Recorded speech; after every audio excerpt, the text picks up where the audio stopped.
High, তোমরা সবাই কেমন আছো? আশা করি তোমরা সবাই ভালো আছো। আমিও খুব ভালো আছি।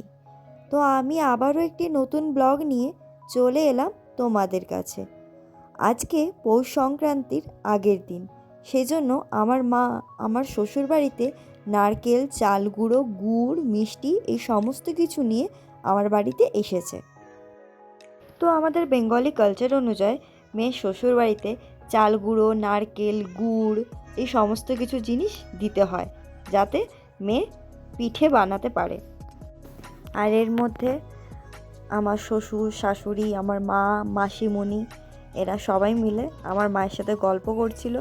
আর এদিকে আমি আমার মায়ের জন্য খাবার বানাচ্ছিলাম। সেদিনকে মায়ের জন্য ছিল লুচি, তরকারি, মিষ্টি, ব্যাস। আর এখানে আমি আর আমার মা নিজেদের মধ্যে একটু গল্প করে নিলাম, অনেক হাসি ঠাট্টা আনন্দ অনেক কিছু।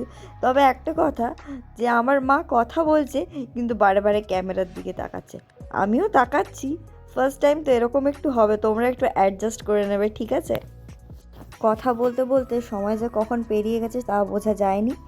প্রায় 8:30 মতন বাজে, তখন মাকে গিয়ে টোটোতে তুলে দিলাম। আর এই যে পরের দিন সকালবেলায় ঘুম থেকে উঠে রান্নাবান্না শেষ করে নিয়ে আগে পিঠে বানাতে বসে গেছি আমি, আমার শাশুড়ি।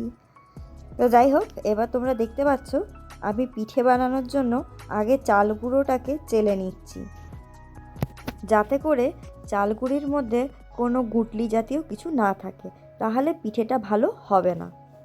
তোমরা দেখতেই পাচ্ছ চাল গুঁড়ো আমার সমস্তটা চেলে নেওয়া হয়েছে। আর এদিকে কড়াইতে গরম জলের মধ্যে পুরো চালের গুঁড়িটা দিয়ে দেওয়া হলো। আর এদিকে এত গরম, তবু কষ্ট করে চালের গুঁড়িটা মেখে 4টে এরকম গোল বল বানিয়ে নিলাম। তো এরপরে ওটাকে ঢাকা দিয়ে রেখে দেবো।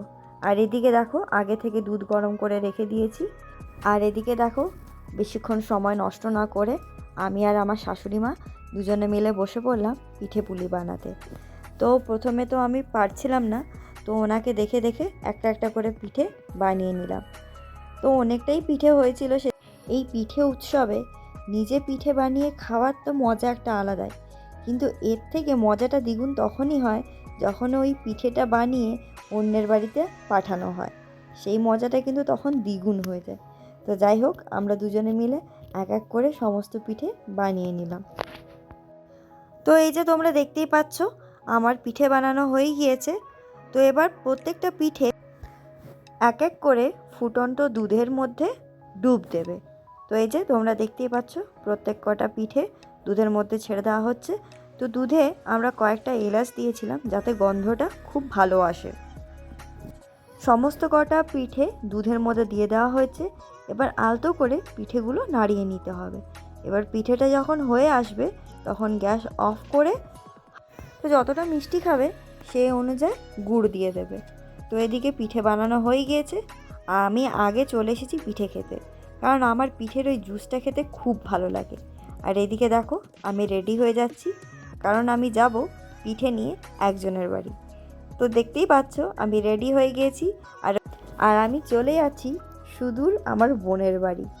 কারণ সুদূরটা এই কারণে বললাম, কারণ ওর বাড়ি যেতে যত না সময় লাগে, ওর বাড়ি যাওয়ার পথে এই যে এই রেলগেটটি পড়ে, এই রেলগেটটি থেকে ওর বাড়িতে যেতে মিনিমাম 1 ঘন্টা সময় লাগে, কোনো কোনো দিন তো আরও বেশি।